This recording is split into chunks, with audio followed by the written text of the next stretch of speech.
Hello everyone, welcome back to Augustic. This is day 12 of our 30-day series Learn English Vocabulary through Newspaper. So today's article is He was a farmer scientist. ये एक editorial है जो नरेंद्र मोदी ने लिखा है. Okay, Narendra Modi हमारे देश के प्राइम मिनिस्टर हैं. स्टार्ट करते हैं. In a tribute to M S. Swaminathan. M S. Swaminathan को ट्रिब्यूट देते हुए, उनके ट्रिब्यूट मीन्स होता है उनके श्रद्धा में, उनको समर्पित करते हुए. The prime minister rights that the most inspiring lesson from the scientists extraordinary life is that he demonstrated Indians can do spirit when India faced one of its gravest challenges. तो MS. Swaminathan को tribute देते हुए जो prime minister हैं वो लिखते हैं the most inspiring lesson. Inspire means क्या होता है, किसी से कोई जो प्रेरक बात होती है. तो मोस्ट सबसे ज़्यादा प्रेरक जो सबक है किससे, फ्रॉम द साइंटिस्ट, जिन साइंटिस्ट की हम बात कर रहे हैं एम.एस. स्वामीनाथन, उनकी एक्स्ट्राऑर्डिनरी लाइफ. एक होती है ऑर्डिनरी लाइफ जो कि सामान्य जीवन होता है. एक्स्ट्राऑर्डिनरी मीन्स जो असामान्य जिसको हम कहते हैं अपने लाइफ में जो नॉर्मल लोग करते हैं उससे थोड़ा एक्स्ट्रा जो करते हैं उसको जो वो एक्स्ट्रा ऑर्डिनरी हो जाता है. Is that he demonstrated Indians. क्या लेसन, क्या इंस्पायरिंग लेसन हम उन्होंने लिखा है. Is that he demonstrated Indians, उन्होंने इंडियंस को डेमोन्स्ट्रेट किया, दिखाया, शो किया. Can do spirit. Can do spirit क्या होती है, कुछ कर सकने, कुछ कर पाने की spirit. When India faced one of its gravest challenges. जब इंडिया ने अपना चैलेंज मीन्स होता है चुनौती, एंड ग्रेवेस्ट मीन्स होता है डीपेस्ट. जब इंडिया ने एक बहुत बड़ा गहरा चैलेंज देखा, जब वो अपना फेस कर रहा था वो challenge. We lost professor M S. Swaminathan few days ago. हमने लॉस्ट खो दिया प्रोफेसर एम.एस. स्वामीनाथन को अ फ्यू डेज अगो, कुछ दिन पहले. And thus our nation lost a visionary who revolutionized agricultural science and whose contribution to India will always be etched in golden letters. And thus our nation, और फिर क्या हुआ, मतलब जब हमने उनको खो दिया तो क्या हुआ इससे, आवर नेशन, हमारे राष्ट्र ने खो दिया एक विशनरी. विशनरी कौन होता है, जो भविष्य दृष्टा होता है, जो बहुत ही इंसाइटफुल व्यक्ति होता है, जो सोचता है कि हम भविष्य में क्या कर सकते हैं, वो भविष्य जानता है, इतना वो इंटेलिजेंट होता है.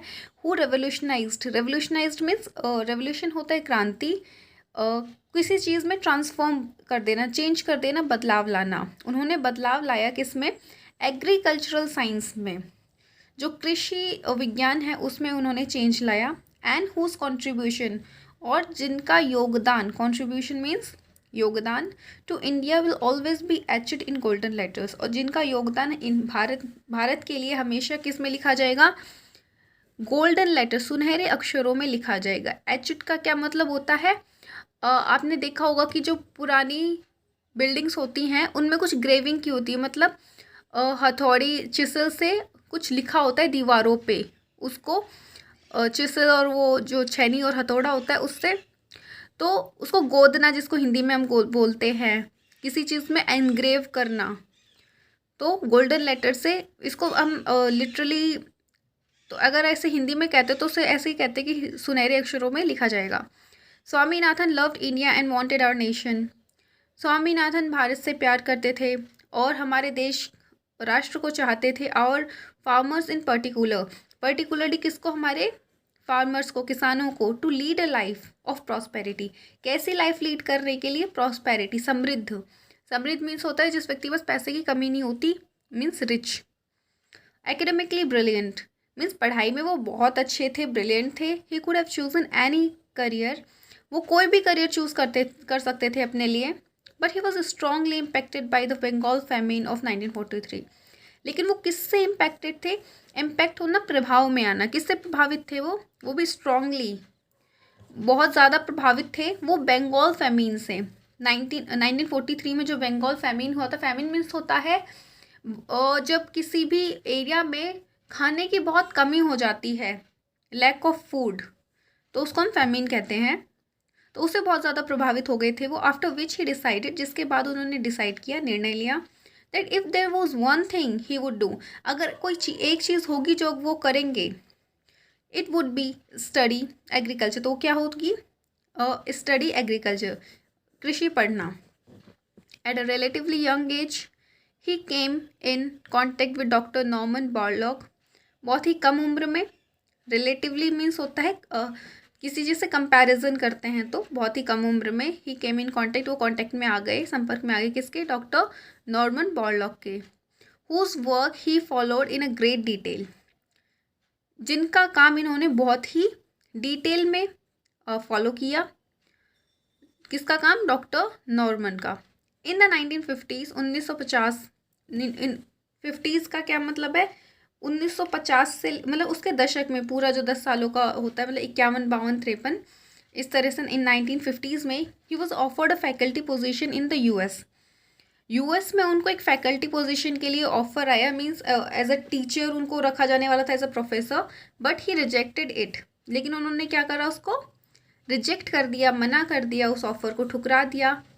It because he wanted to work, क्योंकि वो चाहते थे काम करना इन इंडिया, भारत में, एंड फॉर इंडिया, और भारत के लिए। उन्होंने यूएस का एक ऑफ़र ठुकरा दिया एज अ फैकल्टी, वो रखने वाले थे उनको, क्यों ठुकरा दिया? क्योंकि वो भारत के लिए काम करना चाहते थे।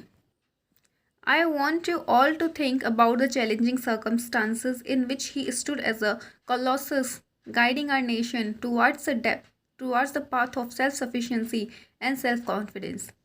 मैं यहाँ किसके लिए आया? जो लिख रहे हैं, जो राइटर होता है, तो यहाँ राइटर कौन है? Narendra Modi.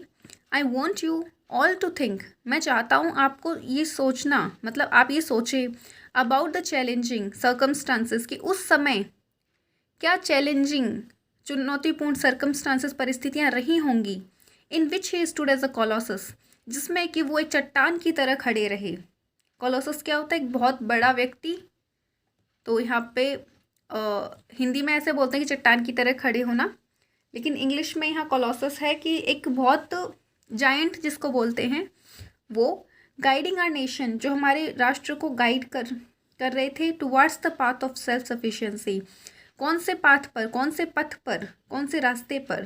Self sufficiency and self confidence, आत्मनिर्भरता और आत्मविश्वास के रास्ते पर वो हमें, हमारे राष्ट्र को गाइड कर रहे थे, दिशा दे रहे थे। In the first 2 decades, decade का मतलब होता है 10 साल, दशक, एक डेकेड मीन्स 10 साल, तो 2 डेकेड मीन्स 20 साल, 2 दशक। तो पहले 2 दशकों में, आफ्टर इंडिपेंडेंस, भारत की जो आज़ादी हुई थी, स्वतंत्रता के पहले 2 दशकों में, we were dealing with immense challenges and one of them was food shortages. हम बहुत सारे चैलेंजेस से जूझ रहे थे, डील कर रहे थे, एंड उनमें से एक था फूड शॉर्टेज, खाने की कमी होना, शॉर्टेज हो जाना खाने की। When India faced the ominous shadows of famine in the early 1960s, ominous क्या होता है? कोई चीज़ जो अच्छी नहीं होती, अशुभ कह सकते हैं, अमंगलकारी कह सकते हैं। तो जब इंडिया फेस कर रहा था ominous shadows of famine, food shortage की अशुभ जो छाया है, उसको जब वो फेस कर रहा था अर्ली 1960s के पहले कुछ सालों में, Swaminathan's pioneering work in agriculture and specific sectors like wheat breeding led to a significant increase in wheat production, thus turning India from a food deficient to a self-sufficient nation. This tremendous achievement earned him the well-deserved title Father of the Indian Green Revolution. तो जब India जूझ रहा था फैमीन से, स्वामीनाथन का जो pioneering work है, pioneering work means इससे पहले किसी और ने ये काम नहीं किया, he was leading that work in agriculture में, और स्पेसिफिक सेक्टर्स में, जैसे कि वीट ब्रीडिंग हो गया। ब्रीडिंग मीन्स होता है रिप्रोडक्शन, किसी भी चीज़ को मल्टीप्लाई करना। तो यहाँ पर किसकी बात हो रही? तो वीट की।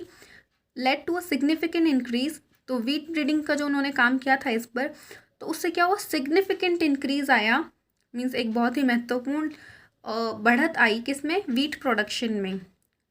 किसके प्रोडक्शन में? गेहूं के उत्पादन में।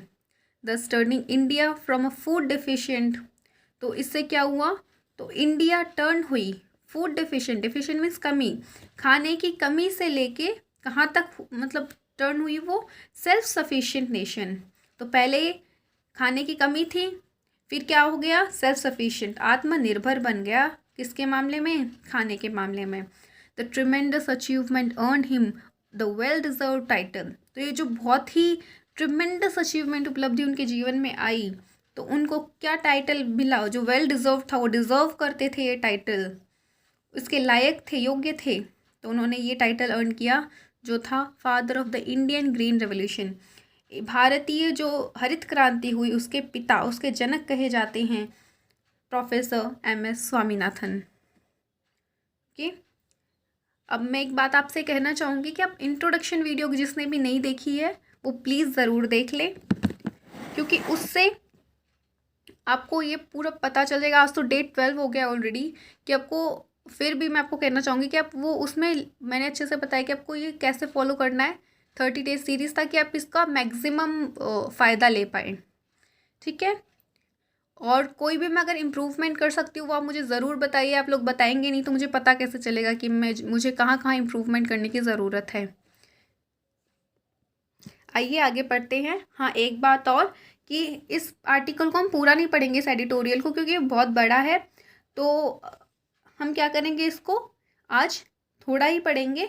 अगर आप लोगों को पसंद आया, अगर आप लोगों को अच्छा रिस्पॉन्स आएगा, तो इसका पार्ट 2 भी मीन्स जहाँ से बाकी है उसको वहाँ से स्टार्ट कर देंगे, अदरवाइज हम कोई और आर्टिकल पढ़ेंगे। ठीक है, तो आइए पढ़ते हैं।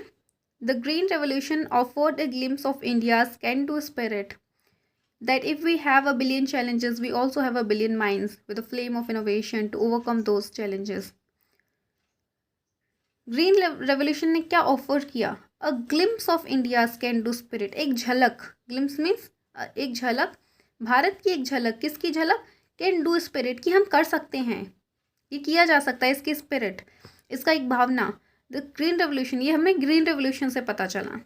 That if we have a billion challenges, अगर हमारे पास बिलियन, अरबों खरबों चैलेंजेस हैं, चुनौतियां हैं, then we have a billion minds with the flame of innovation, तो हमारे पास बिलियंस ही माइंड हैं with the flame of innovation, किस चिंगारी के साथ, किस आग के साथ? फ्लेम ऑफ इनोवेशन, कुछ नया करने की, कुछ नया खोज निकालने की हमारे पास इतने माइंड्स हैं। टू ओवरकम दोज चैलेंजेस, इन चैलेंजेस को ओवरकम करने के लिए, पीछे छोड़ने के लिए।